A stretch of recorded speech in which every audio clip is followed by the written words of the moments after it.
Thank you. Welcome to the Tonight Show. Thank you very much. After this, we're going to play Who Wore It Better, me, Melania, or the Hamburglar?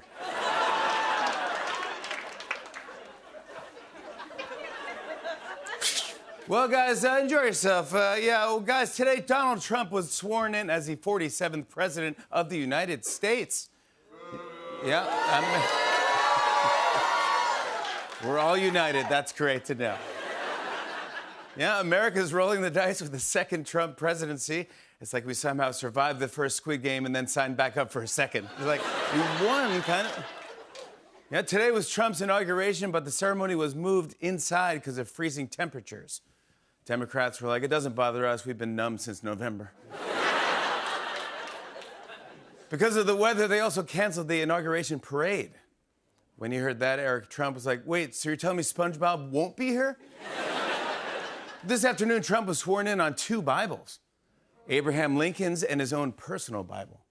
Yeah, you could tell which was which because one was 200 years old, the other was a menu from the Cheesecake Factory.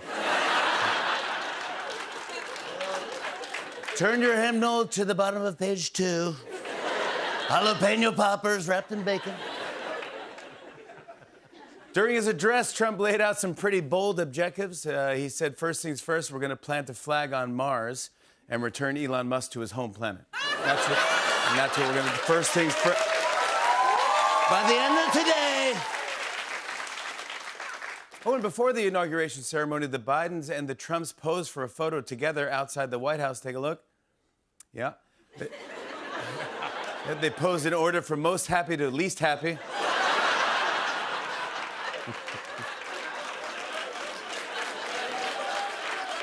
A lot of people were talking about Melania's outfit. Can we see another photo? People weren't sure if she was there for the inauguration or to kill Indiana Jones.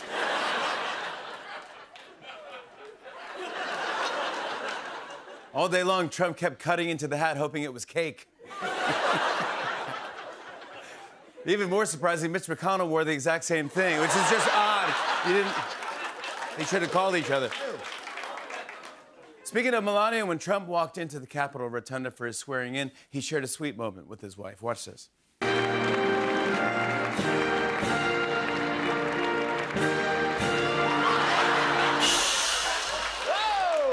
Isn't that cool?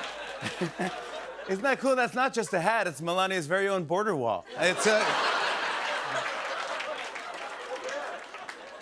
makes sense. Melania didn't want to ruin his makeup. So, some more inauguration news. I read that former President Biden followed tradition by leaving a letter in the Oval Office for Trump. And out of habit, Biden put $5 inside. Get yourself an ice cream cone. And I thought this was nice. Biden designated the letter classified so Trump would take it home.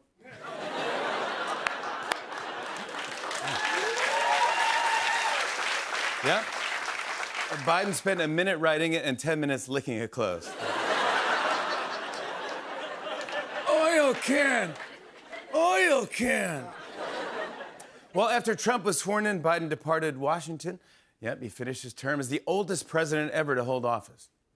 Now, if you missed it, here's how Biden left the White House for the last time. And now we're watching to see Joe Biden leave the White House. And there he goes. Bye-bye. Of course, the other big story everyone's talking about is that over the weekend, TikTok shut down in the U.S., then came back 14 hours later. It's like when a kid threatens to run away and just spends the night at a neighbor's house. It's like, I'm really doing it this time. Yeah, for 14 hours, millions of parents saw their children's eyeballs for the first time. And finally, guys, Apple is halting its AI news alerts because it's constantly butchering news stories with summaries that are totally wrong, I guess. Yeah, I guess there's so much news happening that their AI is confusing stories and details. I'll show you what I mean. For instance, these are some real news headlines this week. It says, at 82, Joe Biden rides into the sunset. New Zyn pouches approved by FDA. And Rascal Flatts perform at the inauguration. But Apple's AI reported Joe Biden rides a rascal to the inauguration chewing 82 Zyn pouches. You see? Yeah. Here's a couple more here. This says Timothy Chalamet fined for riding an e-bike. Demi Moore looks like an Oscar frontrunner for The Substance, and Chiefs coach Andy Reid all smiles after a win. But Apple's AI reported Andy Reid takes The Substance, now looks like Timothy Chalamet. So it's good. Yeah. Finally, here's Sylvester Stallone named ambassador to Hollywood. Southwest pilots arrested for DUI, and Progressive releases hard candy you can suck on. But Apple's AI reported Southwest pilot arrested for sucking on Sylvester Stallone. We're getting at the king. We have a great show. Give it up.